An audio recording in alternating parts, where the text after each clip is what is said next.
এই যে উজান বাবু, এই যে উজান, গাড়িগুলো দেখে মজা পাচ্ছ?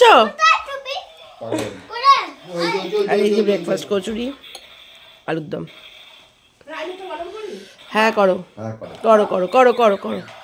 বেশ খানিকক্ষণ আগে মধুমিতার ঘর থেকে চলে এসেছি, 10:45 বাজে। এবার আমি বেরিয়ে যাব, আর এখন ক্যামেরাটা অন করবো না, আমাকে তাড়াতাড়ি বেরোতে হবে, বাপিনকে হসপিটালে দেখতে যেতে হবে।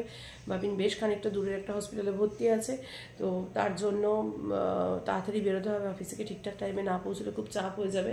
আর মামের খাওয়ারটা এই যে মধুমিতা পাঠিয়ে দিয়েছে রায়ানের হাত দিয়ে, মাম ওটা খেয়ে নেবে। চলো এখন তাহলে বেরোনো যাক, দেরি না করে, কারণ কাজ ব্যাক টু ব্যাক প্রচুর থাকে। তাও থ্যাংক গড কি আজকে জিমটা ছিল না, একটু খানিকক্ষণ ঘুমোতে পেরেছি, কাল থেকে তো আবার সেটাও শুরু।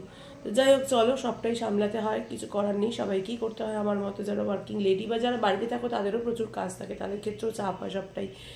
যাই হোক জীবনটাই সবার জন্য চাপের, এটাই হচ্ছে ব্যাপার। চলো এখন বেরোই, একেবারে দেখা হচ্ছে। হয় হসপিটালে গিয়ে যদি বাপিনকে দেখাতে পারি, পসিবল হয় অবশ্যই দেখাবো, আর না হলে একেবারে পরে দেখা হচ্ছে, বাড়িতে আসি বা বেরিয়ে যখন হোক দেখা হচ্ছে। চলো এখনকার মতো টাটা। 10 বাজে, আমি এসছি, বেশ খানিকক্ষণ হয়ে গেছে। আমি এসে তরকারিটাও বসিয়ে দিয়েছি, মঙ্গলা কেটে ভাপিয়ে রেখেছিল ওলকপি আলুর তরকারি।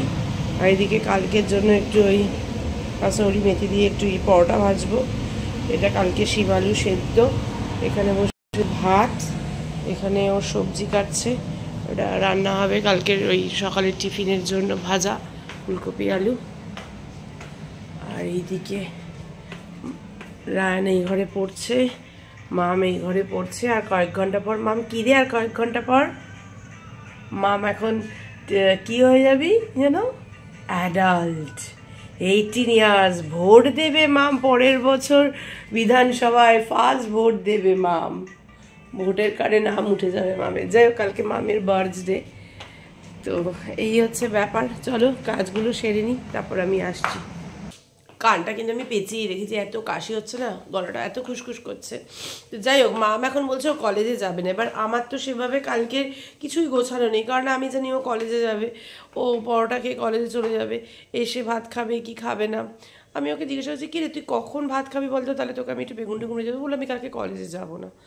যাই হোক সকালবেলা যেরকম পরোটা আর ওই আলু ফুলকপি ভাজা সেটা খাবে। আর মঙ্গলাকে একটু আলু বেগুন আর শিম কাটিয়ে রেখেছি, ওটা ভেজে দেবে ওর বাবা, ঘি দিয়ে আলু বেগুন শিম দিয়ে ভাজা খাবে, আর খাবে ওলকপি আলুর তরকারি। আর রাত্রিবেলা একটু সবাইকে আসতে বলেছি, বাপিন ভালো আছে, বাপিনকেও বললাম।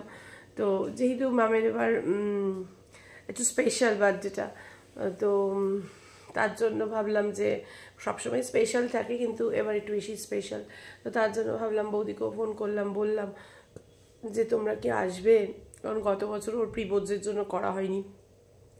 তো দাবাইকে জিজ্ঞাসা করে বললো ঠিক আছে। ওই আমরা যে কজন থাকি সবসময় আমরাই যে সবাইকে বলার ইচ্ছে থাকলো, এবারটা আর বলতে পারলাম না, কিছু করার নেই, পরিস্থিতিটাই এরকম। তাও জানি না মা আসবে কিনা, মা তো বলে মায়ের কোমর ব্যথা, হাঁটু ব্যথা, পায়ে ব্যথা। সোনাইয়ের অফিস, সোনাইও হয়তো আসতে পারবে না। যাই হোক খাবার আর ঘরে ঝামেলা রাখিনি, কালকে এমনি আমাদের ভেজ একজনকে বলে দিয়েছি আলিদাকে, যে সব ফ্ল্যাটে রান্নাবান্না করছে, আলিদা রান্না করে বাড়িতে জাস্ট দিয়ে যাবে। এই হচ্ছে ব্যাপার। 10টা বাজে ঘরে এলাম, অনেক দেরি হয়ে গেল।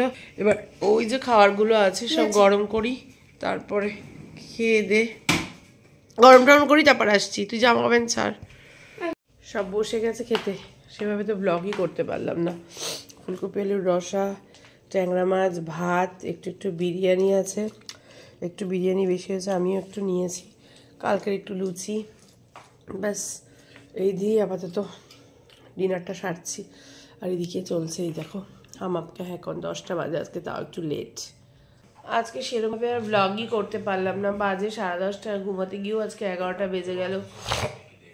কালকে আবার জিম, বাবা কি করে যে কি করবো বুঝে উঠতে পারছি না। যাই হোক কি আর করা যাবে বলো, সব দিন তো আর সমান যায় না। আর ফোনে একদম চার্জ ছিল না, ফোনে চার্জ দিয়ে তারপর আমি একটু মধুমিতার ঘরে গিয়েছিলাম, তার জন্য ফোনটা নিয়ে যাইনি, আর ব্লগে কিছু দেখাতে পারিনি। আর ঘরে গিয়ে একটু গল্পই করছিলাম মধুমিতার ঘরে গিয়ে, কাকিমাও কালকে চলে যাবে যেহেতু পৌষ সংক্রান্তি কালকে, এই সমস্ত গল্প টল্পই হচ্ছিল আর কি। তো যাই হোক এইভাবেই কাটলো দিনটা। কালকে মামের বার্থডে, যে বললাম কিছু লোকজন আসবে, কিছু লোকজন মানে আমার পরিবারের লোক, সবাইকে করতে পারলাম না, বলতে পারলাম না, সিচুয়েশনটা এরকম। আর বাপিন তো একটু ভালোই আছে দেখে মনে হলো, তো ব্যথাটাই হচ্ছে সমস্যা। এমনিতেও বাপিনের কোনো রোগ নেই, ব্যথাতেই কষ্ট পাচ্ছে। ব্যথাটা কমলেই হলো, দেখা যাক, হোপ ফর দ্য বেস্ট। আশা করছি ঠিক হয়ে যাবে খুব তাড়াতাড়ি। আর শীতটা পড়েছিল তো ব্যথাটাও ছিল, আজকে তো শীতটা অনেকটা কম। আমি তো কান চাপা দিয়েছি, কারণ আমার তো প্রচণ্ড ঠান্ডা, ঠান্ডা আর কমছে না, নাক বন্ধ এখনো। জায়গায় এদিকে চলছে হামাপকে এখন। চলো এখন গিয়ে ঘুমিয়ে পড়ি। মামটার জন্য কেক টেক আর আনিনি আজকে, ওর বাবাও নেই এখানে, কারণ 12টা অবধি জেগে থাকার কোনো মানে আমি পারছি না। যাই হোক, চলো আজকের মতো ব্লগটাকে এখানেই শেষ করলাম। কালকে একটা নতুন দিনে নতুন ভোরে নতুন ব্লগ নিয়ে দেখা যাবে, বার্থডে স্পেশাল ব্লগ নিয়ে দেখা হবে তোমাদের সাথে, আমার মেয়ের বার্থডে। তোমরা সবাই ওকে অনেক অনেক আশীর্বাদ করবে কালকের ব্লগ থেকে। ঠিক আছে, চলো আজকের মতো tata, bye bye, good night.